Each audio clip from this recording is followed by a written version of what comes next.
Hello dear students, I am Dr. R. Haritha, lecturer in Biotechnology from Visakhapatnam Government Degree College for Women, and today I am here to discuss the various biophysical. You know, the beauty of biotechnology is that most of the terms are self-explanatory. Let us break down the term spectrophotometer and see what it will tell us. So spectro is related to spectrum, and photo is obviously light, and meter is an instrument that is used to measure. So when you combine all the three, you get an instrument that is used to measure either the absorption or emission of light. So that is spectrophotometer. Moving on to the actual definitions. Coming to spectroscopy, it is a branch of science that deals with the interaction of electromagnetic radiation with matter.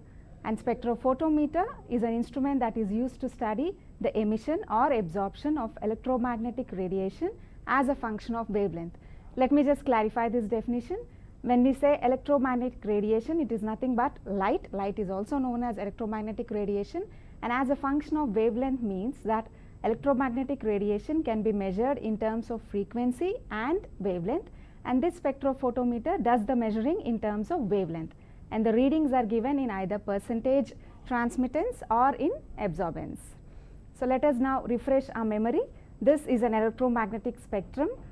So the reason why light is known as electromagnetic spectrum is that it has both an electrical wave and a magnetic wave that are in phase and are perpendicular to each other and to the direction of propagation of light. So they can be measured either in frequency or in wavelength, and the reason why there is a whole spectrum of light is that these spectrums are associated with events that occur at molecular, nuclear, or atomic level within the compounds, like oscillations, vibrations, bending, and so on, and each event is associated with a different packet of energy. As such, a single compound can produce a whole spectrum of light. So in this electromagnetic spectrum, you have at the one end you have the gamma rays. These are the least wavelength and highest frequency, and at the other end you have the radio waves. These are of the least frequency and highest wavelength. So by these you understand that the frequency and wavelength of electromagnetic radiation are inversely proportional to each other. Now let us see what happens when light falls on a solution. So light from light source falls on the solution, and this light is known as incident light, denoted by I0, and the sample of the solution is contained in a container with path length of B. This path length denotes the length of the light which passes through the sample, and once the light passes through the sample, some amount of it is absorbed and the remaining amount is emitted. This emitted light is known as transmitted light and is denoted by the symbol I, and this is then detected by the detector.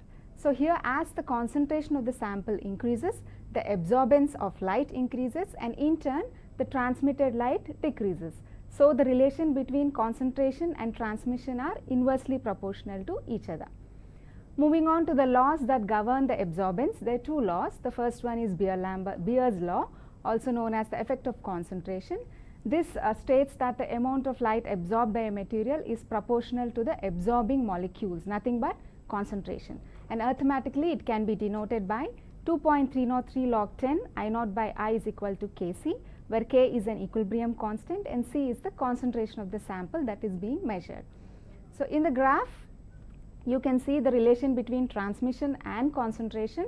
Here, as the concentration is increasing, the amount of light that is being transmitted is decreasing as the absorbency increases. So transmission and concentration are inversely proportional to each other. Moving on to the next law, you have the Lambert's law. This defines the effect of path length. So this states that the amount of light absorbed is proportional to the thickness of the absorbing material, nothing but path length, and is independent of the intensity of incident light. We will see what this incident light independency is in the next slide. So arithmetically this can be denoted as 2.303 log 10 I0 by I is equal to K prime B, where K prime is an equilibrium constant and B is the path length. So here in this graph you can see the relation between transmission and path length. In the first case you see an instant light of 100% that falls on the path length of B. So absorbency is 50% and the remaining 50% is being transmitted.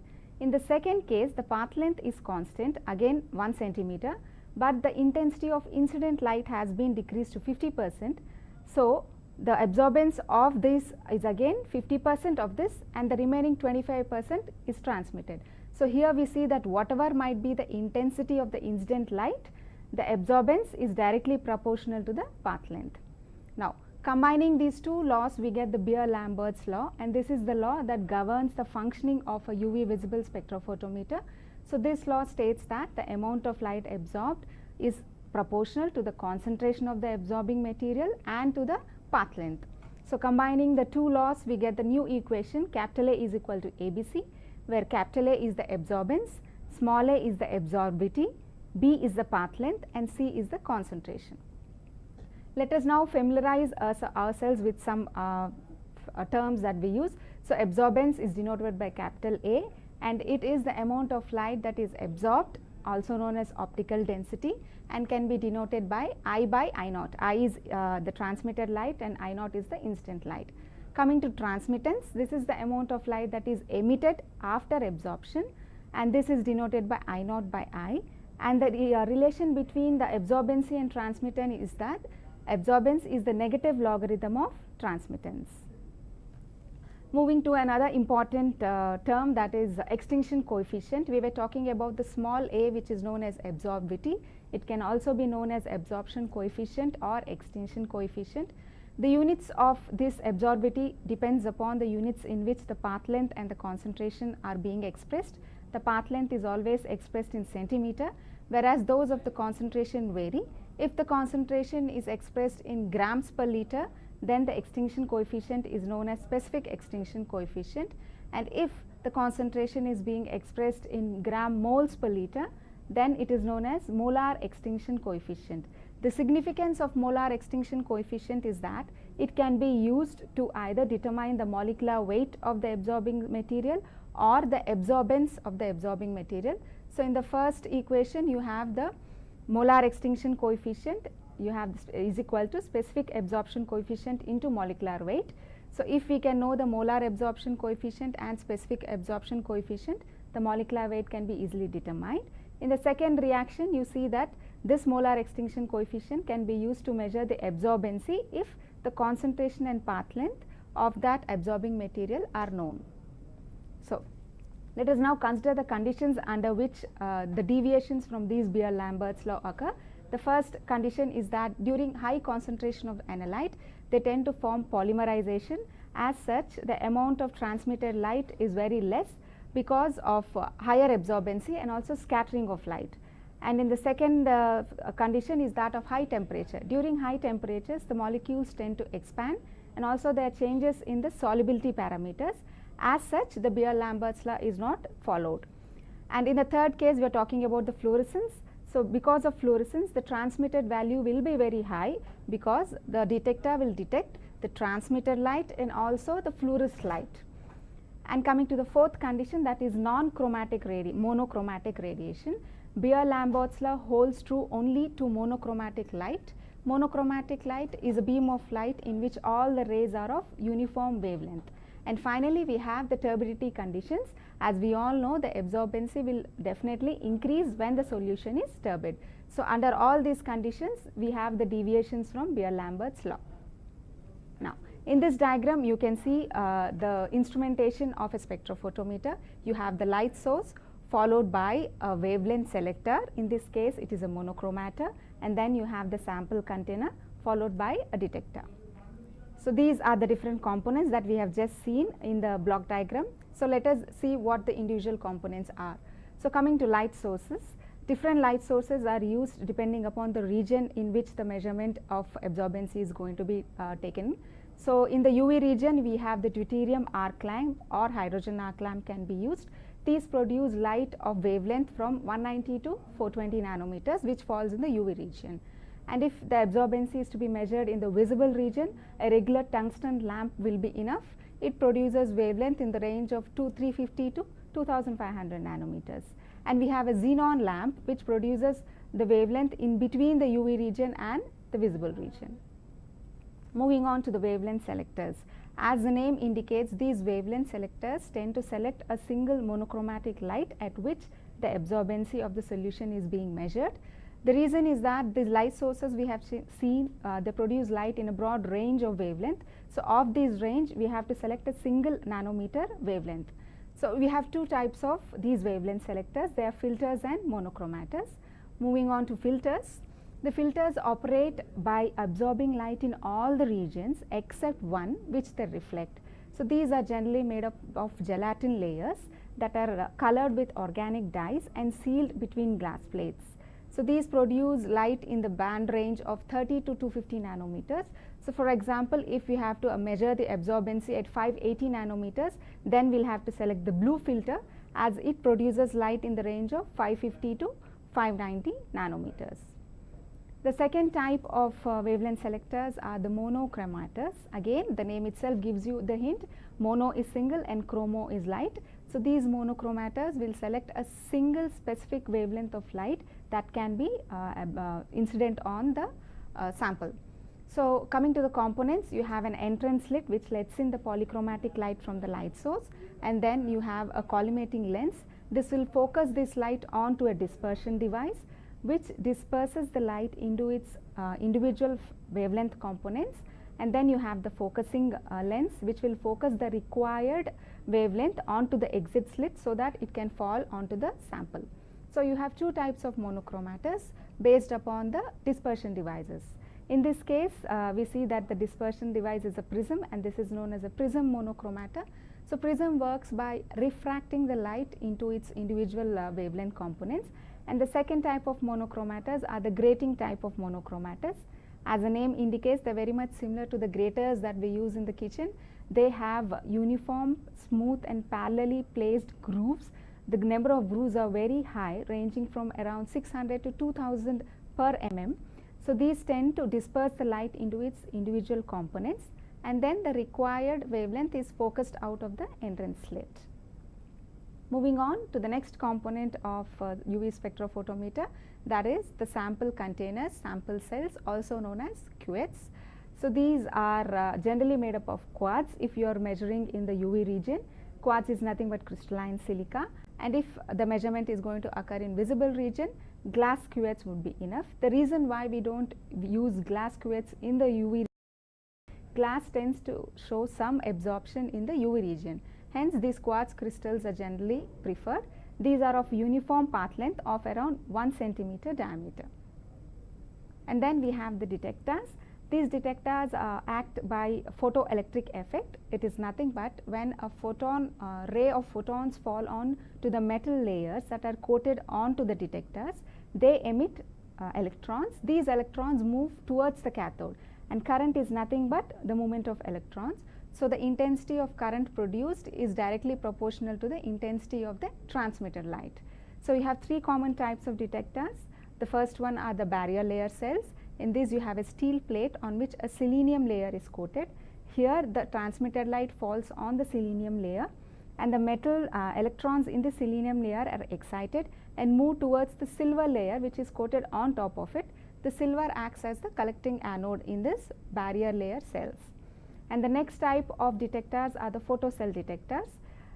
In this, the whole setup is in a evacuated glass tube, and the light falls on a semi-cylindrical cathode which is coated by alkali metal oxides, and when light falls on that, the electrons are excited, and these excited electrons move towards the anode, and thus they generate the current.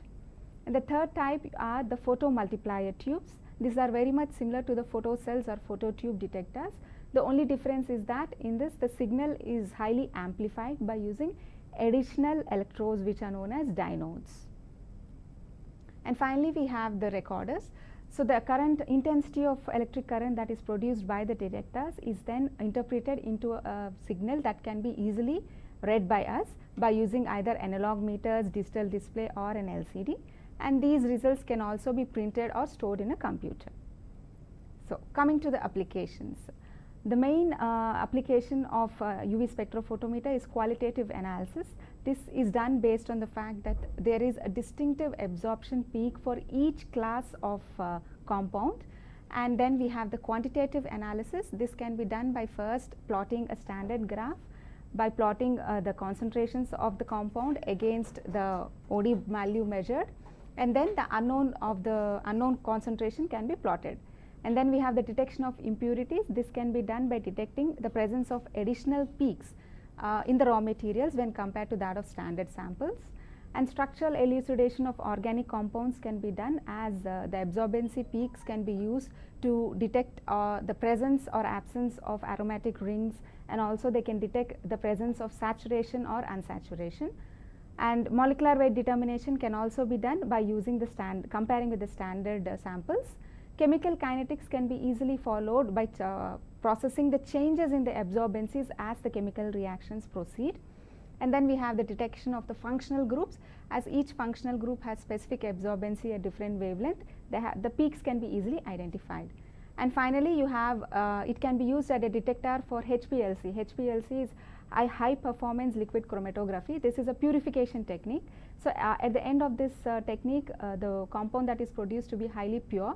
So the purity can be determined by processing it under UV spectrophotometer. And now we will see a small video which will show us how a UV spectrophotometer will work. So this is a light from light source which enters through the entrance slit, falls on a dispersion device. This separates the light into its individual components that can then be incident on the sample.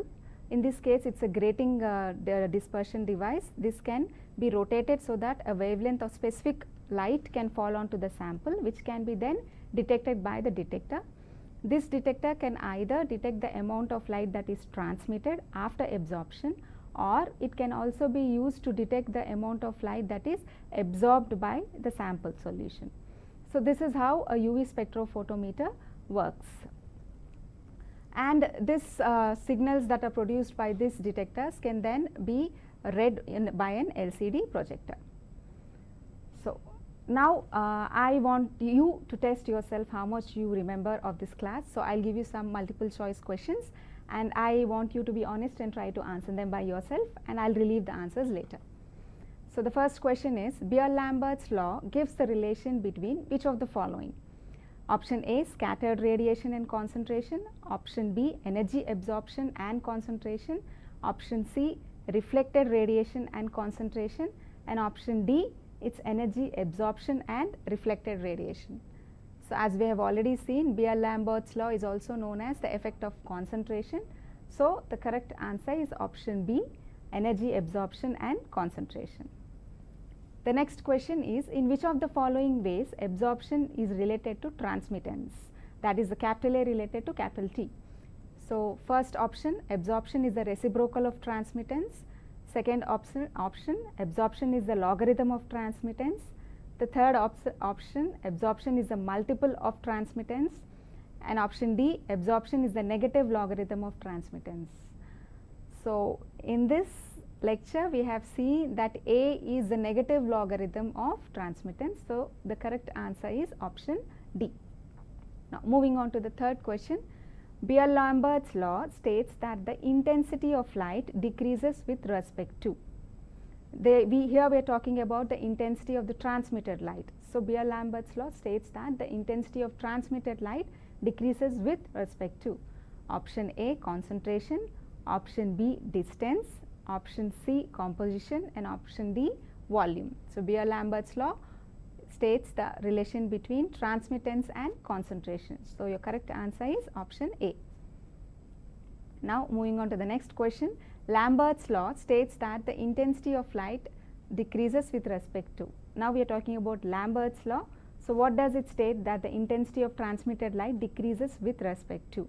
Option A, concentration. Option B, distance. Option C, composition, and option D, volume. So if you remember correctly, BEER-LAMBERT'S law tells us the relation between transmittance and path length. In this case, it is distance. So the correct answer is option B. And now we have the last question. What is the unit of molar absorbability that is used to determine the absorbance in BEER-LAMBERT'S formula? If you remember, we have seen a slide on molar extinction coefficient, and we were talking about the extinction coefficient used for the determination of molecular weight and the absorbencies. So here we are talking about the absorbance. So what are the units of the molar extinction coefficient? Option A is liters per mole per centimeter. Option B, centimeter, option C liters per gram per centimeter, and option D no unit. And the correct answer is option A, liters per mole per centimeter. We had told that whenever the concentration is measured in terms of gram moles per liter, in those conditions the A is known as molar extinction coefficient. So with that we come to an end of the first technique. Thank you.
Welcome back, dear students. We will now move on to the second technique, that is paper chromatography.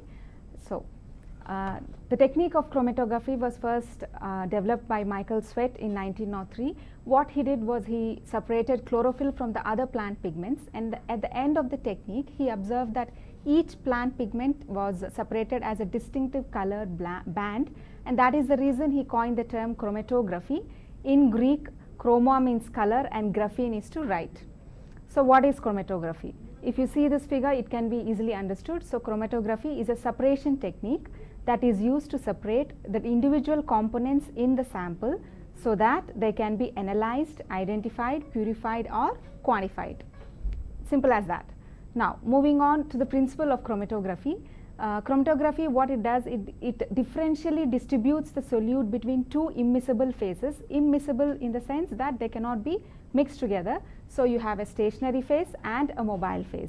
As the name indicates, stationary phase is fixed in the system, it is immobile, and it can either be a liquid or a solid that has to be immobilized. Whereas the mobile phase moves freely through the system, either over the system or it percolates through the stationary phase, and this can either be a liquid or a solid. And the rate at which the solute migrates depends upon its interaction with these two phases. If the solute has higher interaction or higher affinity towards the stationary phase, the movement will be very low or very less, whereas if it has higher affinity towards the mobile phase, then the rate of migration will be very high. Now moving on to paper chromatography. This technique of paper chromatography was first developed by Christian Friedrich Schoban.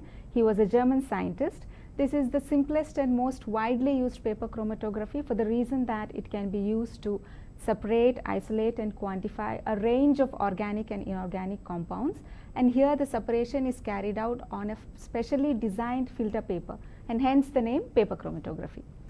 So there are two types of paper chromatography based on the stationary phase that are being utilized. So you have paper adsorption chromatography and paper partition chromatography. In both, the mobile phase is always a solvent, whereas the stationary phase in adsorption chromatography is paper impregnated with silica or alumina. Impregnated is nothing but paper is coated on the surface with either silica or alumina, and this acts as the stationary phase.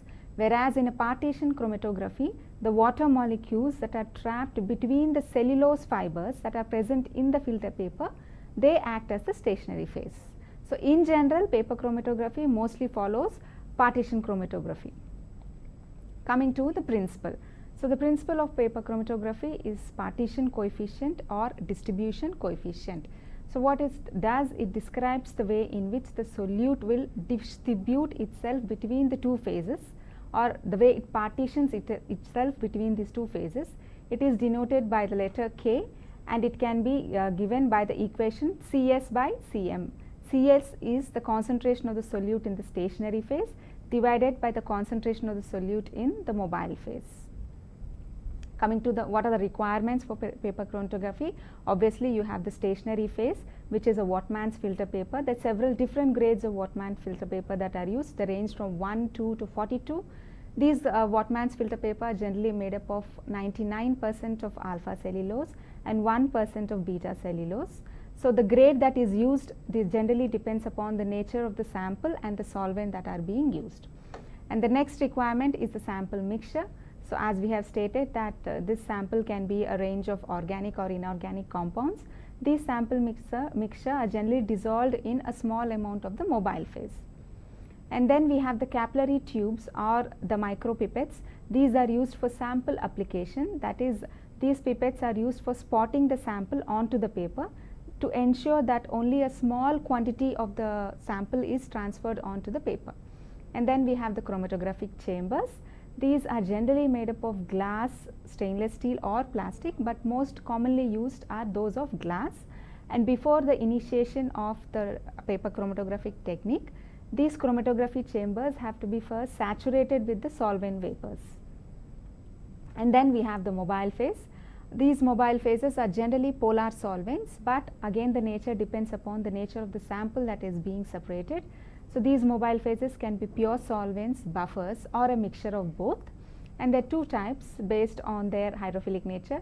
So you have hydrophilic mobile phase and hydrophobic mobile phase. Hydrophilic, the most commonly used is N-butanol glacial acetic acid is to water in the ratio of 4:1:5. And the most commonly used hydrophobic mobile phase is dimethyl ether is to cyclohexane. And after running of the paper chromatography, the chromatogram, that is the paper which has been subjected to paper chromatography, is known as chromatogram. This has to be visualized because most of the organic compounds or inorganic compounds are colorless. If they are colorless, direct visualization occurs, that is, we can directly see the movement of the colors. But in case of non-colored or colorless compounds, you have two techniques. One is physical method and one is chemical method. Physical method is also known as non-specific method, and this involves the iodine chamber method, wherein the chromatogram is kept in an iodine chamber and all the organic or inorganic compounds will react with iodine and develop as brown spots. Or if the samples that are being separated have the tendency to fluoresce, then they can be viewed in a UV chamber.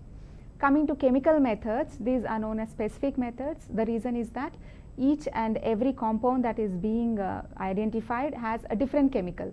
So for example, if we have to stain phenolic compounds, ferric chloride is used. If you have to visualize amino acids, you have ninhydrin and acetone. So moving on to the methodology, what we do is we cut the filter paper into standard strips of generally 5×4 centimeters, and then from one edge of the strip a line is drawn around 0.5 centimeters above one end, and this is the starting line or the origin line, and the samples are then spotted on. You can see here in the picture, the samples are then spotted on this starting line with uniform distance between them. These are then allowed to dry, and then you have the next step, that is developing of the chromatogram. So these paper strips are then placed in chromatographic chamber, and the solvent is then poured, taking care that the level of the solvent is always below that of this starting line. The reason is that if the sample spots touch the solvent, initially solvent level touches it, what happens is that the samples will run off into the mobile phase instead of being separated on the stationary phase. And after you let this chromatogram develop for around half an hour, then these strips are removed and dried. So in this figure you can see the different stages of paper chromatography. This is the initial stage wherein you have the starting line and the sample has been spotted on it, and the level of this solvent is below that of the starting line. And this is when the chromatogram is proceeding, you can see that the different solutes in the sample are being separated, and this is after the completion of the chromatogram. This chromatogram is run until the solvent front reaches the 2/3 of this paper. Solvent front is this line of the solvent as it migrates up the paper. So what happens here is the mobile phase runs up the stationary phase through the action of capillary action, and as the solvents are being separated, are moving along with the mobile phase, they get separated based upon their partition coefficient. So this is a more clear illustration of chromatography. So here you have the initial sample mixture containing 3 compounds has been spotted onto the starting line, and after separation these have been separated. So what's happening here is the red compound has the highest affinity towards the mobile phase, so it moves along with the mobile phase and it's almost near to that solvent front. At the other end of the spectrum you have the blue compounds. These have the highest affinity towards stationary phase, hence they have hardly moved from this origin point. In the intermediary compound are the yellow compounds. These also have a higher affinity towards the stationary phase, but their affinity is less when compared to that of the red compound, hence their migration is little slower. So here these affinities of the compounds to either the mobile phase or the stationary phase are determined by small changes in the physiochemical properties of these biomolecules, and it is this factor that is exploited in the chromatographic technique. So you have 2 modes of chromatography based upon the direction of migration of the solvent or the mobile phase. You have the ascending chromatography and then the descending chromatography. The names are self-explanatory. Ascending means going up. So here the solvent is at the bottom of the chromatographic chamber and the paper is kept from hanged from the top, so that the starting line is below above the solvent, and here the solvent rises up the paper. The advantage of this ascending chromatography is that there are 2 opposing forces acting on the solutes that are being separated. First one is obviously the capillary action in the upward direction, and the second one is the gravitational pull in the downward direction. Hence the resolution power of ascending chromatography is very high. At the same time, the disadvantage of ascending chromatography it is that it is time taking.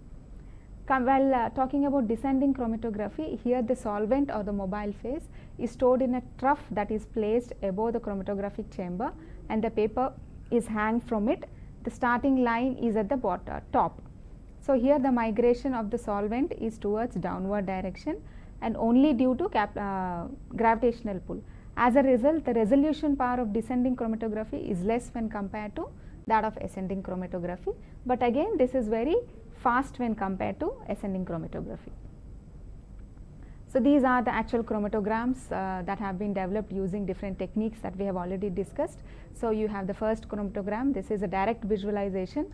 As these compounds are colored, you can clearly see and monitor the distance that they have migrated. And then we have the second method of detection, that is physical method. Here the chromatogram has been placed in an iodine chamber. So here you see the spots indicate the presence of the compound. And the third figure is that of the chemical method. This is a chromatogram of amino acids, and this paper has been sprayed with ninhydrin in acetone. As such, you have purple spots. These purple spots indicate the presence of amino acids. And now coming to the results in paper chromatography are calculated in terms of RF value, also known as retardation value.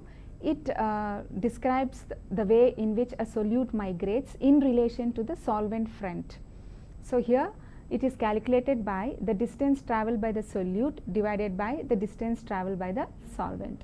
So in this figure you see that this is the starting line and the solute has been spotted on this.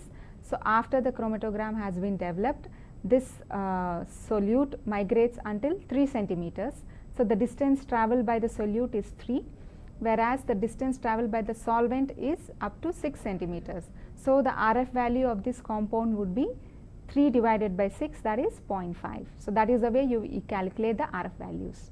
But in practice, you don't get this sharp spots. What we get are diffuse spots. So we generally take the center spot of that diffuse sample in order for us to enable to calculate the RF value. And the value of RF value will depend on several factors like the nature of the solvent, the purity of the solvents, the purity of the paper, the grade of the paper, and so on. Coming to the applications, these chromatographic technique, we told already that it is a separation technique. So it can be used for the separation of drugs, various carbohydrates, amino acids.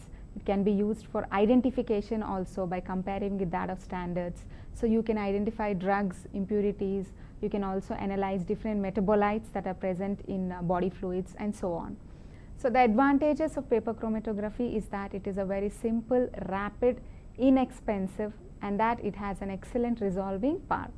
Now we'll see a small video of the practical of a paper chromatography. This is a practical setup. So here you have the paper stationary phase. This is the chromatographic chamber.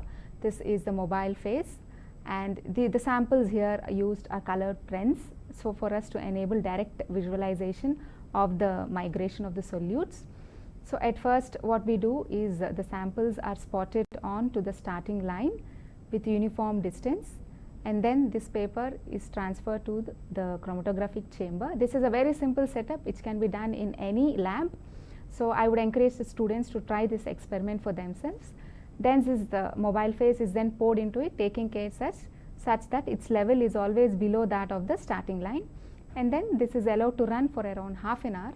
So as the mobile phase climbs up the paper due to capillary action, you see that different colors in these samples are being separated. You see pinks in reds and blues and yellows in green and purple in black and so on. So what they did was the same experiment is then again was repeated with felt tip markers. So here you will understand what the resolving power we were talking about. So this is the same experiment. So felt tip markers were used for the samples and the same colors are used. See and notice how different range of colors are observed in this case. So you have red and purple in black, and red and purple in what was it? Yeah, red and blues in purple, and purple in black. So the red wasn't observed in the first case. So this shows a resolving power. Resolving power is the better separation of the solutes. So this is how a paper chromatographic technique can be done. So if the students would do this for themselves, then it would be very helpful for them. And then now we'll see what we have retained in our minds. So let us see what we have learned until now. So the first question, in chromatography the stationary phase can be dash supported on a solid. So we are asking what the stationary phase in a paper chromatography can be. So option A, solid or liquid, option B, solid only, option C, liquid or gas, and option D, liquid only. If you remember, we had discussed earlier that the stationary phase is always either a solid or a liquid that has been immobilized. So the correct option is option A. Moving on, in chromatography, which of the following can be the mobile phase made up of? That is, what is a mobile phase? So option A, solid or liquid, option B, solid only, option C, liquid or gas, option D, liquid only. So we had already discussed that the mobile phase can either be a liquid or a gas. So the correct answer is option C. Now the third question, the basis of the technique of chromatography for separation of components of a mixture is, simply put, what is the principle of chromatography? What is it based on? So option A, absorption of infrared radiation by the components, option B, interaction of the components with stationary phase and mobile phase, option C, deflection of charged particles in a magnetic field, option D, differing movement of particles of different mass in an electric field. So the answer is very evident, it is option B, interaction of the components with stationary phase and mobile phase. Coming to the next question, if a molecule is very soluble in the liquid phase or the mobile phase and non-reactive with the stationary phase, it will. So in this case, the solute that is being separated has higher affinity towards the solvent phase and very less affinity towards the stationary phase. So how will it migrate? Option A, it does not migrate at all. Option B, migrate a little but be found near the origin. Option C, migrate halfway up the paper and then bind to the paper. Option D, migrate quickly and be found near the solvent front. So we had seen in the illustration of chromatography, in this case we are talking about the red compound. So it had, what it had done was it migrated quickly and was found near the solvent front.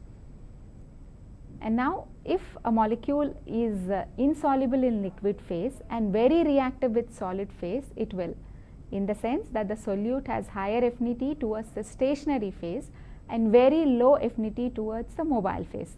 So how will it migrate? Option A, Does not migrate at all. Option B. Migrate a little but be found near the origin. Option C. Migrate halfway up the paper and bind to the paper. Option D. Migrate quickly and be found near the solvent front. So here we are talking about the blue colored compound. So what it had done? It had migrated a little but was found very near to the origin. So with that we come to an end of paper chromatography. Thank you.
Hello dear students, we will now move on to the third technique that we are going to discuss today, nothing but electrophoresis. As the terms are self-explanatory, electro is current and phoresis is to be carried away. So electrophoresis in the literal sense means to be carried away with current. So what is it? It is a simple rapid separation technique that can be used for the separation of charged biomolecules under an electric field. So what coming to the definition of electrophoresis? Electrophoresis is defined as the migration of charged particles in a medium under the influence of an electric current. And the father of electrophoresis is Ernest Tiselius. He was awarded the Nobel Prize in Chemistry for his work on electrophoresis in 1948. So coming to the principle, we know that whenever any charged particle migrates in an electric current, the rate of migration depends upon its size, charge, shape and the strength of the applied current, and this can be represented by the equation V is equal to EQ by F, where V is the velocity of migration, E is the electric current strength and Q is the net charge on the molecule and F is the frictional coefficient. Here the frictional coefficient comes into picture because these biomolecules are being separated through a medium. So in this figure, if you consider this molecule to be a protein molecule, we can say that it has both negatively charged amino acids and a positive charged amino acid, but the overall net charge on this molecule would be negative. So it will move towards the anode in the front direction because of electrostatic force, but it has opposing forces acting on it. The first one is the frictional force as it is moving through a medium, and the second one is electrophoresis retardation force. This is due to the oppositely charged ions or amino acids present in it. So electrophoretic mobility is the rate at which the rate at which a charged biomolecule moves through an electric current is known as electrophoretic mobility, and it is denoted by mu. So this mu can be calculated by V by capital E or Q by F. In other terms, this mu is directly proportional to the charge by mass ratio. Here the shape of the biomolecule becomes irrelevant because whenever we are separating similar class of biomolecules, they would all have the same shape. For example, if we are talking about separation of DNA fragments, then all of them will have the uniform double-stranded helical structure. So hence the shape becomes immaterial. So as such, the electrophoretic mobility is directly proportional to the charge. So the higher the charge present on the molecule, the faster it will migrate, and inversely proportional to the mass. That is, the larger the size of the molecule, the slower the migration. That is because of the frictional force. So now coming to the different factors that affect the electrophoretic mobility, you have both inherent factors and environmental factors. In the inherent factors, we have the magnitude of the charge. So, as we have already discussed, the higher the charge, the faster would be the migration of the molecule. And the next one is the molecular size. So, the larger the size, the slower the migration because of the frictional force acting on it in the opposing direction. And then we have the shape of the molecule. It is seen that the globulous shape have the least frictional coefficient when compared to those with sharper contours. And coming to environmental factors, the first and foremost is obviously the strength of the electric field. So, the higher the strength of the electric field applied, the faster would be the migration of the molecule. And then we have the pH. pH is very important because it will determine the charge of the biomolecule. And then we have the temperature. As we are talking about biomolecules, that optimum temperature has to be maintained, otherwise they will lead to denaturation. And now here this slide depicts the instrumentation of electrophoretic apparatus. You have two main components. First one is a power pack, which has to give stable uniform energy output, current output, and then we have the electrophoresis unit. This unit in turn consists of media and chamber. This media will be in turn placed within the electrophoretic chamber, and media has buffer and the support media through which the separation takes place. So, these are how the actual apparatus of an electrophoretic unit look. So, this is a power supply and this is the electrophoretic unit. This is the gel tank in which the gel is to be placed, and you have buffer reservoirs on the either side, and these are the electrodes connection for these electrical leads. And then you have the casting tray. This is the tray in which the gel is cast, and these are known as gel combs. These are used to introduce wells into the gel so that the sample can be introduced into the gel. And then you have the cover. This is to prevent the evaporation of the solvent or the buffer. So, coming to the role of buffers, they have a dual role in electrophoresis. The first one is to carry electric current, and the second one is that they determine the pH at which the electrophoretic separation takes place. So, in turn buffers will determine the charge on the molecule, the degree of ionization, and also the direction of migration of the solute, as the direction depends in turn again on its charge. So, if it is positively charged, it will move towards cathode, negatively charged, it will move towards anode. And you have a range of buffers, and different types of buffers can be used based on the pH that is to be maintained. Here are a few examples. So, you have phosphate buffer for pH 7, you have trisborate EDTA buffer for 8, and trisglycine buffer for 8.5. Now, moving on to the support media. Support media is nothing but the matrix in which the actual separation of the biomolecules takes place. So, for any compound or material to be used as a support media, it should have the following properties. It should be chemically inert, it should be easily available, electric conductivity should be high, absorbability should be less, and preparation should be easy, and so on. So, there are several different types of matrices, but the most common are agarose and polyacromide. Agarose is actually a polysaccharide that has been derived from seaweed. It is made of agarobaiose, nothing but it has alternating units of galactose and 3,6 anhydrogalactose. And polyacromide gels are chemically prepared gels by cross-linking acrylamide polymers. These are the different differences. So, agarose gels are generally casted horizontally, whereas polyacromide are casted vertically. As agarose is a natural derived gel, it is non-toxic. Polyacromide is potent neurotoxic because for these cross-linking of acrylamide, free radicals are generated. So, this agarose gels are used for separation of larger molecules like DNA, whereas polyacromide is used for separation of comparatively smaller biomolecules like proteins and smaller DNA fragments. And the staining in agarose gels can be done after or before pouring the gel, but for polyacromide it is always the last step that is to be done. So, this is the cross section of agarose gel, and this is of that of polyacromide gel. So, you can see there is a difference in their structures. Both are interlinked polymers, but in agarose this interlinking is formed because of non-covalent inter and intra hydrogen bonds, whereas in polyacromide this interlinking is because of covalent bonding. So, as such the polyacromide gels are highly rigid when compared to that of agarose gels. So these are the 4 most commonly used types of matrices. So you have agarose gel.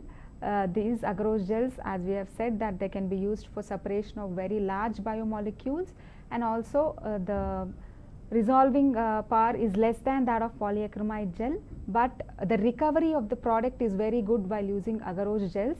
So these can be used for preparative purposes, whereas for polyacrylamide gel, the resolution of polyacrylamide gel is very high, and also it can be used for separation of smaller molecules, and the cross-linking degree can be easily controlled by containing the percentage of acrylamide that is being used. And then we have the starch gel. These are produced by hydrolyzing starch with acidified acetone. These starch gel have very high resolution power, but it has 2 main disadvantages. First one is that of contamination, and second problem comes with staining. Whenever the starch gel is stained, the whole gel becomes opaque along with the separated bands, so it becomes difficult for visualization. And finally, we have the cellulose acetate gels. These are produced by treating cellulose with acetic anhydride. These are chemically pure and commercially available in form of thin strips. The advantage of cellulose acetate is that they are highly transparent, and as such they can be used for photo scanning of the separated bands. So these are generally used in clinical laboratories for isolation of glycolipids, lipoproteins, hemoglobin from blood, and also in immunoelectrophoresis. And this slide depicts the entire procedure of electrophoresis. So first and foremost step is setting up the gel. So what we do is, this is an agarose gel setup. So agarose is generally available, commercially available in form of powder. So this is then mixed with the respective buffer and simply microwaved, so that agarose dissolved in the buffer, and is then poured into the casting tray, and the combs are set to make the wells. So when this is cooled down, the comb is removed and the wells are formed on the gel. And the next step is transferring this gel onto the electrophoresis unit and pouring of the buffer, and then you have the loading of the sample. These samples that are loaded into the individual wells. Each sample is loaded into the individual well with the help of a micropipette, and we also add glycerol or phycol. This is done to increase the density of the sample, so that the sample will settle at the bottom of the well, as the separation has to take place through the gel and not over the gel. And also a tracking dye, which is a bromophenol blue colored dye, is added.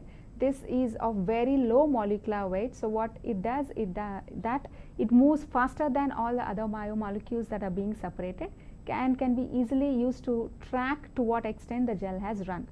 And then the current is applied, and after the separation comes the visualization step. So here different dyes are used for different biomolecules. If you are talking about lipoproteins, Sudan black is used, and for plasma proteins or serum proteins, Kumasi brilliant blue dye is used. So this step involves first immersing the whole gel in the staining solution, and then the destaining step, wherein the unbound gel is washed off, the unbound dye is washed off, and the gel remains colorless, and only the protein bands are colored blue. And for DNA we use ethidium bromide. This is an intercalating dye. What it does is that it goes and binds to the minor and major groove of DNA, and this, when placed under a UV trans illuminator, can fluoresce. So we can clearly visualize how the DNA fragments have migrated and separated. Coming to the actual mechanism, what happens? So in this figure you see the different DNA samples are loaded onto the well, current is applied. As the DNA, they positively charged, they migrate towards the anode, and the migration is inversely proportional to the size. So the larger fragments migrate slowly when compared to the smaller fragments. So this is a cross section of the same gel, agarose gel. So what's happening here? This is the direction of migration. The smaller fragments, as you can see, can easily move through the interstitial spaces, and hence they migrate faster, whereas the larger DNA fragments are retained at the origin. They move slower when compared to that of smaller fragments. So this again shows the same mechanism. This is a vertical setup wherein the samples have been loaded, and these samples are separated in the polyacrylamide gel as per their charge and mass. So, the higher the charge, the faster will be the movement, and the lower the mass, the faster will be the movement. So, smaller molecules get separated faster when compared to that of larger molecules, and those of intermediate size are present in between.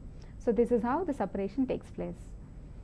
Coming to the modes of electrophoresis, depending upon the direction in which the gel is cast, there are two modes: horizontal gel electrophoresis and vertical gel electrophoresis.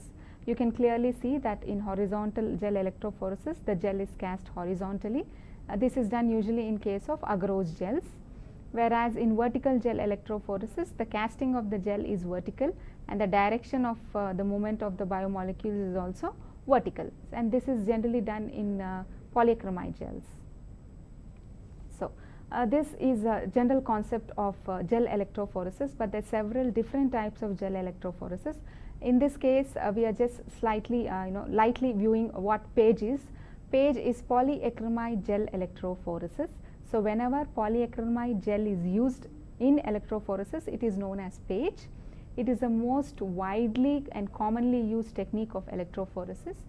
So, this is prepared by polymerization of the acrylamide monomers, and during this polymerization we require free radicals which are liberated by ammonium persulfate, and TEMIT, that is N,N-methylene bisacrylamide, acts as the catalyst, and the role of bisacrylamide is that they are used for cross-linking.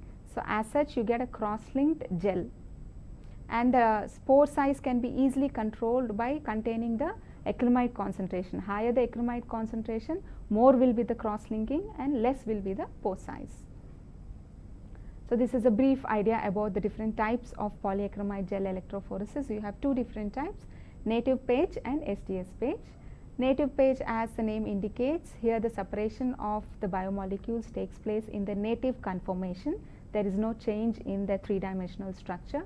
Whereas coming to STS PAGE, this is run in denaturing conditions. This is generally used for proteins, oligomeric proteins. Oligomeric proteins are those which have multiple subunits, and during the quaternary structure, these multiple subunits bind together with disulfide bonds. So, these disulfide bonds are broken by the beta-mercaptoethanol that is used during STS PAGE, and the STS is sodium dodecyl sulfate. It has a negative charge. The role of STS is that it gives uniform negative charge to all the protein monomers that have been separated. One STS molecule will go and bind to every 2 amino acid residues in the protein. So, what happens as such, overall the charge of any protein becomes negative. So, hence in STS PAGE the separation takes place only based upon the molecular weights, whereas in native PAGE the separation takes place based on the charge, size and shape. And native PAGE is used for separation of mixture of proteins, whereas STS can be used for determining the molecular weight of proteins. This can be done by simply comparing our sample with that of the standard. So, all the standard proteins, they are known as standard markers whose molecular weights are known, are run in one gel, and our samples are loaded in the other gel, and we can easily compare the two bands depending upon the migration and determine their molecular weights. And the STS PAGE can also be used for checking the purity of protein sample. That is, if we have separated a monomer protein and it is run under STS conditions, a single band has to be obtained. If we have multiple bands, then it means that it is impure. Coming to the application, there are several different applications of DNA molecule, depending, and different types of gel electrophoresis are used for different applications. You can analyze the PCR products, that is polymerase chain reaction products. You can separate the different DNA fragments. The conformation or the shape of a newly isolated DNA can be determined. In forensic science, you might have heard about DNA fingerprinting. We use PAGE, and in STS PAGE can be used for determining the molecular weights. And now we have a small video which will show us how this gel electrophoresis takes place. So, these are the different DNA samples. They are loaded on to the wells in the gel by using a micropipette. Each sample is loaded on to a different well, and as there is glycerol alpha-alcohol, you can see that the sample settles at the bottom of the gel when it is bottom of the well when it is loaded, and then these are separated using the current, as the current is applied, all the DNA molecules are negatively charged, so all of them will migrate towards the anode, but the rate of migration now depends upon their size. So the smaller fragments can move easily through the interstitial spaces in the pore gel and can migrate faster when compared to larger fragments. This is then viewed using Yttrium bromide, and here you have the standard samples and the DNA samples. So the molecular weight of the DNA samples can be determined by comparing to that of standard. So now let us just refresh our memory about what we have learned. So the first question, in electrophoresis, DNA migrates towards option A, anode or positive electrode, option B, cathode or positive electrode, option C, cathode or negative electrode, option D, anode or negative electrode. So as DNA is negatively charged, it migrates towards the positively charged anode, and the correct answer is option A. And the next question, the electrophoretic mobility depends upon the magnitude of charge and size of the molecule, option B, magnitude of charge and shape of the molecule, C, size and shape of the molecule, D, charge, shape and mass of the molecule. We have seen that electrophoretic mobility is depending upon the charge by mass of the molecule, that is option A. And then which of the following factors does not influence electrophoretic mobility? So what is it not influenced by? Option A, size of the molecule, B, stereochemistry of the molecule, C, shape of the molecule, and D, molecular weight. So size matters, the shape matters if you are talking about different biochemical biomolecules. Molecular weight obviously matters. So what doesn't matter is stereochemistry of the molecule. It does not depend upon the isomer that is being separated. So the electrophoretic mobility can be denoted mathematically as option A, VE, option B, E by V, option C, V by E, and option D, 1 by EV. So we have seen that mu is equal to V by E or Q by F. So correct answer is option C. And now, which of the following statements is true about migration of biomolecules? Option A, the rate of migration is directly proportional to the resistance of the medium. Option B, rate of migration is directly proportional to current. Option C, rate of migration is inversely proportional to current. And option D, low voltage is used for separation of high mass molecules. So what we know, the correct answer is the rate of migration is directly proportional to current. So the higher the current, the faster will be the migration. So with that, we come to an end with end of electrophoresis. Thank you.